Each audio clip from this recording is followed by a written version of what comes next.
எப்பவுமே உதவி செஞ்ச யாரையுமே வந்து நம்ம மறக்கக்கூடாது. சனாதானம்ன்றது நன்றி உணர்வோட இருக்கிறது தான் சனாதானம். அதை பேஸ் பண்ணி தான் இந்த மதமே வந்து ரன் ஆகும். ஒரு குலதெய்வம் அப்படிங்கிறது அந்த குலத்திற்கு ஏதாவது ஒரு ரூபத்துல உதவி செஞ்சவங்களா இருப்பாங்க. அந்த ஊரை வெள்ளத்துல இருந்து காப்பாத்திருக்கலாம். ஒருத்தர் வாழ்றதுக்கு இத்தனை பேருடைய உதவி தேவைப்படுது. இப்ப நீங்க வாழ்றதுக்கு கண்ணுக்கு தெரிஞ்சு இத்தனை பேர், கண்ணுக்கு தெரியாம எவ்வளவு பேர் உதவி செய்யறாங்க. ஏன் இத்தனை கடவுள்? யூனிவர்ஸ்ங்கிறது ஒண்ணுதானே, அதை பிரதிபிம்பம் பண்றதுதான். அப்புறம் ஏன் இத்தனை கடவுள்? உங்களுக்கு வந்து ஒருத்தர் நீங்க ஒரு கஷ்டமான சூழ்நிலை கொடுத்துருக்காருன்னு வச்சுக்கோங்க, அவரை நீங்க மறந்துடுவீங்களா? மறக்க மாட்டேன். ஒருத்தர் உங்க உயிரை காப்பாத்துறாரு, ஏதோ ஒரு சுச்சுவேஷன், ஒரு ஆக்சிடென்ட் ஆக போகுது, டக்குனு ஒருத்தர் கையை பிடிச்சி இப்படி இழுக்கிறாரு, ஆமா இந்த சைடு பஸ் அப்படியே போகுது, அவரை மறந்துடுவீங்களா?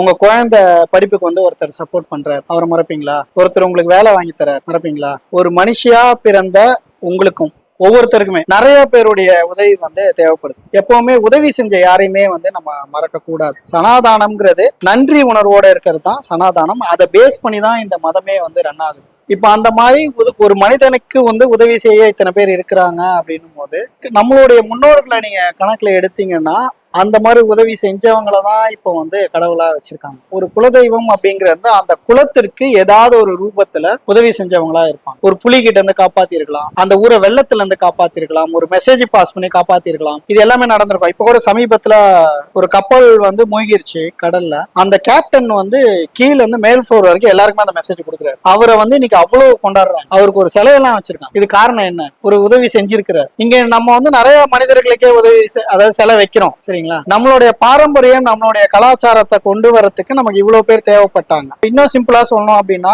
உங்க அப்பா அம்மா வந்து வணங்குறீங்க, ஓகே. உங்க தாத்தா பாட்டிய போட்டோ வச்சு அவங்களுக்கு வந்து பித்ருக்களுக்கான விஷயங்களை வந்து பண்றீங்க. அதுக்கு முன்னாடி ஒரு ஜெனரேஷன் இருக்கு. சோ இவங்களுடைய சப்போர்ட்னால தான் இன்னைக்கு நீங்க நிக்கிறீங்க. அதே கான்செப்ட் தான் இங்கேயும். இவங்க எல்லாருடைய ஃப்ரேம் ஒர்க்ல தான் வந்து நம்ம இருக்கோம். ஒருத்தர் வாழ்றதுக்கு இத்தனை பேருடைய உதவி தேவைப்படுது. இப்ப நீங்க வாழ்றதுக்கு கண்ணுக்கு தெரிஞ்சு இத்தனை பேர், கண்ணுக்கு தெரியாம எவ்வளவு பேர் உதவி செய்யறாங்க. மரம் ஆக்சிஜன் கொடுக்குது, நீங்க திருப்பி அதுக்கு கார்பன் டை ஆக்சைடு கொடுக்குறீங்க. அந்த மரத்தை இன்னைக்கு நம்ம இறைவனா வணங்குறோம். கரெக்டா இல்லையா?